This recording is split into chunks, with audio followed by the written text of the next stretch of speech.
The Christiana Riot was pivotal in American slavery and resistance to the Fugitive Slave Act of 1850. On the morning of September 11, 1851, a group of free black people and escaped slaves in a rural village in Christiana, Pennsylvania, successfully fought off a federal raid led by a Maryland slave owner and U.S. Marshals attempting to capture 4 escaped slaves.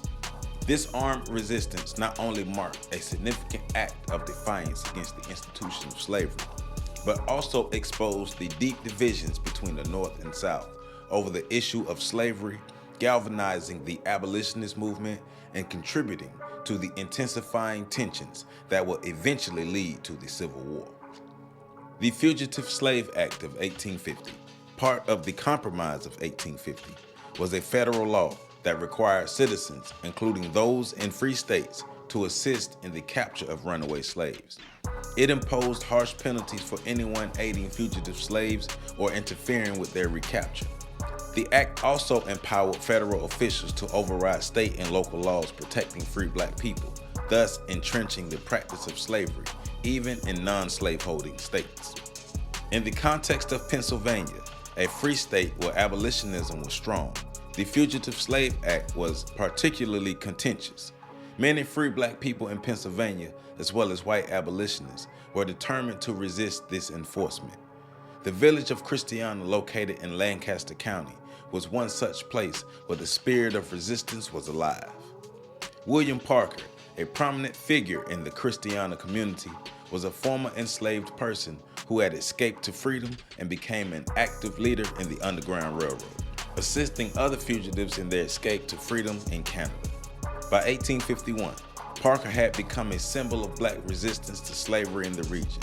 He lived in a home in Christiana where several fugitives had taken refuge, including the 4 individuals whose capture would spark the riot.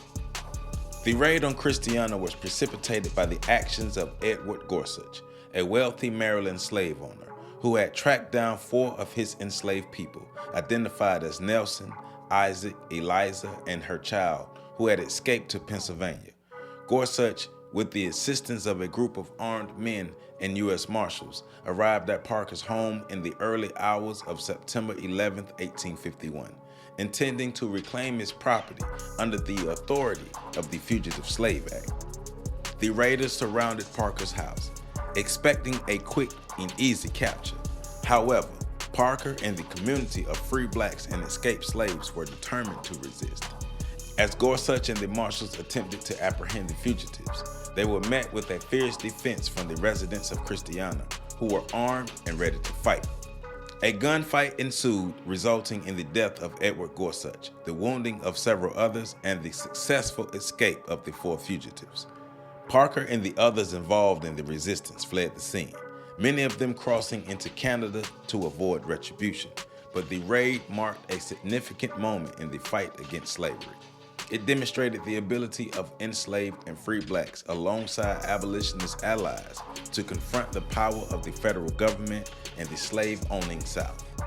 The Christiana resistance became a national sensation. Many abolitionists saw it as a victory, an example of black defiance in the face of a brutal system of oppression. However, it also led to a heightened response from the federal government. The authorities immediately launched an investigation, and several individuals involved in the resistance, including William Parker, were arrested and charged with treason, murder, and inciting insurrection. In the ensuing trials, which took place in 1852, the defendants were largely acquitted. The case was controversial as it revealed the deep divisions between North abolitionists and Southern defenders of slavery. The trial also underscored the limitations of the Fugitive Slave Act, as juries in the North were reluctant to convict people who resisted the enforcement of the law. While none of the individuals directly involved in the violence at Christiana were convicted, the federal government's response to the event was swift. Several local men who were involved in aiding the escape of the fugitives were charged with aiding and abetting slaves, though many, like William Parker, managed to avoid capture by fleeing to Canada. The raid itself was a wake-up call for abolitionists and others in the North about the growing threat posed by the federal government's effort to enforce slavery, even in free states. The Christiana Riot stands as one of the most significant moments of armed resistance to slavery in the antebellum United States. It was not just an isolated act of violence, but a clear statement of defiance against an unjust system. The bravery displayed by William Parker, the fugitives, and the free black slaves and abolitionists who supported them is a powerful testament to the spirit of resistance that helped shape the course of American history. Though the immediate legal consequences of the Christiana resistance were limited, its impact was far-reaching, inspiring future generations of activists and contributing to the broader abolitionist movement that would eventually lead to the end of slavery in the United States. The Christiana Riot also highlighted the persistent tensions between the federal government and state sovereignty, a theme that would play out in the years leading up to the Civil War. In the end, the incident serves as a powerful reminder of the lengths to which people would go to secure their freedom and resist tyranny, even when the law itself was the greatest enemy. For more information, please visit my website at www.ontheshoulders1.com.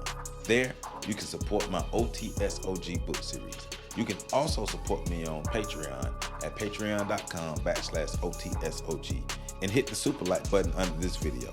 I love you all. Make sure y'all catch the next video coming up.